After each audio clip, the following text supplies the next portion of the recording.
Hello students, अगर हमको एक बीम ऑफ चार्ज पार्टिकल्स में से किसी पर्टिकुलर वेलोसिटी वाला चार्ज पार्टिकल अगर हमें सेलेक्ट करना हो तो हम क्या करेंगे। तो हम यहाँ पे इलेक्ट्रिक और मैग्नेटिक फील्ड की मदद लेते हैं। हम उस बीम ऑफ चार्ज पार्टिकल्स को एक ऐसे रीजन से पास कराते हैं जिसमें इलेक्ट्रिक और मैग्नेटिक फील्ड क्रॉस्ड होती हैं, मींस एक दूसरे के परपेंडिकुलर होती है। तो जिस चार्ज पार्टिकल का वेलोसिटी इलेक्ट्रिक फील्ड और मैग्नेटिक फील्ड के रेशियो के बराबर होगा, वो चार्ज पार्टिकल उस रीजन से अनडेविएटेड क्रॉस कर जाएगा। मींस उस पर कोई फोर्स नहीं लगेगा इलेक्ट्रिक और मैग्नेटिक फील्ड के कारण। लेकिन वैसे चार्ज पार्टिकल्स जिनकी वेलोसिटी इलेक्ट्रिक और मैग्नेटिक फील्ड के रेशियो के बराबर नहीं होगी, उस पे कुछ ना कुछ नेट फोर्स लगेगा due to electric and magnetic field, जिसके कारण वो अपने पाथ से डेविएट होके किसी दूसरे डायरेक्शन में चले जाएंगे। ठीक, सिर्फ वो चार्ज पार्टिकल्स जिनकी वेलोसिटी इलेक्ट्रिक और मैग्नेटिक फील्ड के रेशियो के बराबर होगी, मतलब V = E/B, वही चार्ज पार्टिकल्स सीधे सीधी क्रॉस कर जाएंगे। तो इस तरह से हम उन पर्टिकुलर चार्ज पार्टिकल्स को पिक कर पाएंगे, सेलेक्ट कर पाएंगे पूरी बीम ऑफ चार्ज पार्टिकल्स में से जिनका वेलोसिटी एक पर्टिकुलर वैल्यू का होगा, और वो किसके बराबर होगा? E/B रेशियो के, मींस इलेक्ट्रिक और मैग्नेटिक फील्ड के रेशियो के। ठीक है, तो यहां पे इलेक्ट्रिक और मैग्नेटिक फील्ड हमको मदद करते हैं उस पर्टिकुलर चार्ज पार्टिकल्स को सेलेक्ट करने में। इसीलिए हम इन्हीं को, मींस इलेक्ट्रिक और मैग्नेटिक फील्ड्स को ही चार्ज पार्टिकल सेलेक्टर कहते हैं, या फिर सिंपली वेलोसिटी सेलेक्टर कहते हैं। ठीक, अब है कि मैथमेटिकली ये प्रोसेस कैसे होती है वो समझ लेते हैं। तो चूंकि क्रॉस्ड फील्ड की बात हुई है, तो देखिए, मान लेते हैं कि इलेक्ट्रिक फील्ड जो है वो है y डायरेक्शन में, मैग्नेटिक फील्ड जो है वो है z डायरेक्शन में, और मान लेते हैं उस बीम में से कोई भी एक रैंडम चार्ज पार्टिकल वो मूव कर रहा है x डायरेक्शन में। तो चार्ज पार्टिकल हो गया Q, ये मूव कर रहा है x डायरेक्शन में, तो वेलोसिटी वेक्टर क्या हो जाएगा?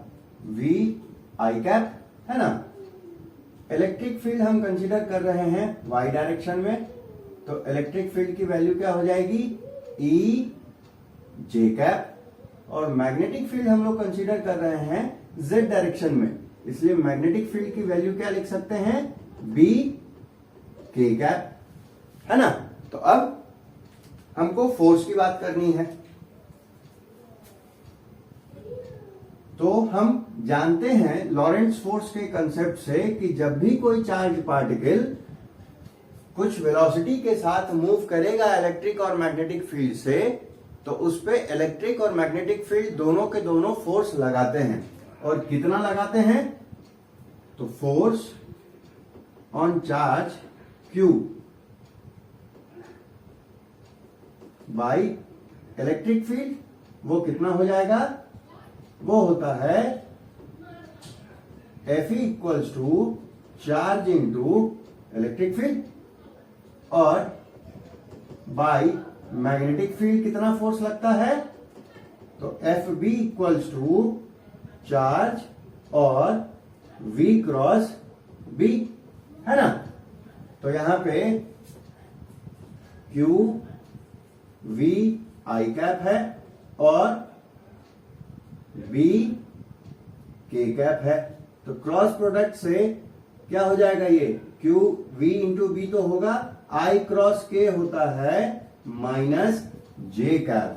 मतलब जो चार्ज पार्टिकल पे मैग्नेटिक फोर्स लगेगा उसकी डायरेक्शन किधर होगी? नीचे की तरफ, -j डायरेक्शन में, है ना। इलेक्ट्रिक फील्ड पे वापस आते हैं, तो ये तो है QE और सिर्फ J का, मतलब इलेक्ट्रिक फील्ड के कारण जो फोर्स लगेगा वो किधर लगेगा? जे कैप डायरेक्शन में मीन्स पॉजिटिव वाई डायरेक्शन में। तो यहां से एक चीज तो क्लियर है कि इलेक्ट्रिक और मैग्नेटिक फील्ड एक दूसरे के क्या है, जस्ट अपोजिट एक्ट हो रहे हैं, है ना। तो नेट फोर्स कितना लगेगा पार्टिकल पे,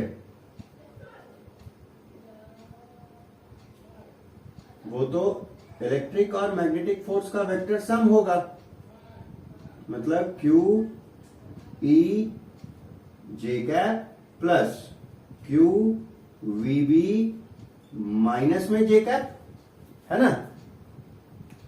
अब अगर हम इलेक्ट्रिक और मैग्नेटिक फील्ड्स की वैल्यूज को वैरी करें, क्योंकि पहले ही डिस्कस कर चुके हैं कि यहां वेलोसिटी सेलेक्ट करने में कौन मदद करता है, इलेक्ट्रिक और मैग्नेटिक फील्ड करता है। और जो चार्ज पार्टिकल अनडेविएटेड निकल जाएगा उसकी वेलोसिटी किसके बराबर होगी, इलेक्ट्रिक और मैग्नेटिक फील्ड के रेशियो के ही बराबर होगी।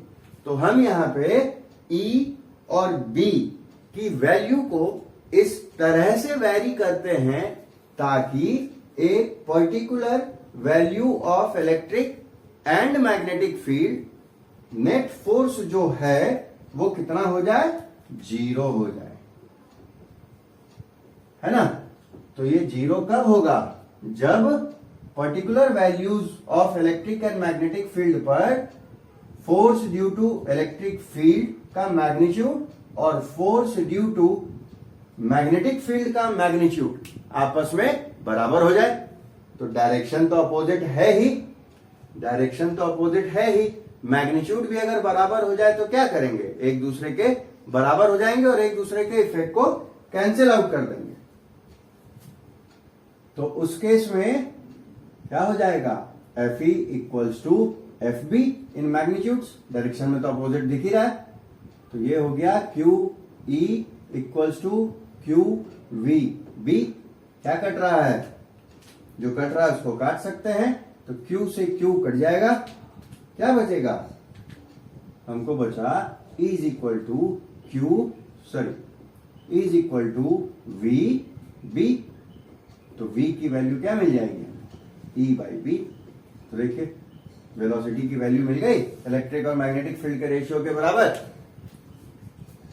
तो जो भी चार्ज पार्टिकल्स क्रॉस्ड फील्ड वाले रीजन से, मींस वैसा रीजन जहां पे इलेक्ट्रिक और मैग्नेटिक फील्ड एक दूसरे के परपेंडिकुलर हो, उससे अगर एक चार्ज पार्टिकल्स की बीम पास करेगी तो उस बीम में जितने चार्ज पार्टिकल्स का वेलोसिटी इस रेशियो के बराबर होगा वो अनडिफ्लेक्टेड उस रीजन को क्रॉस कर जाएगी। क्यों, क्योंकि उस केस में उस पर जो इलेक्ट्रिक और मैग्नेटिक फोर्स के कारण जो टोटल फोर्स लगेगा वो 0 होगा, या उस पे जो इलेक्ट्रिक फोर्स या मैग्नेटिक फोर्स लगेगा वो आपस में इक्वल मैग्नीट्यूड के होंगे लेकिन अपोजिट डायरेक्शन के होंगे, इसलिए एक दूसरे के इफेक्ट को कैंसिल कर देंगे, इसलिए वो चार्ज पार्टिकल्स अनडेविएटेड क्रॉस कर जाते हैं।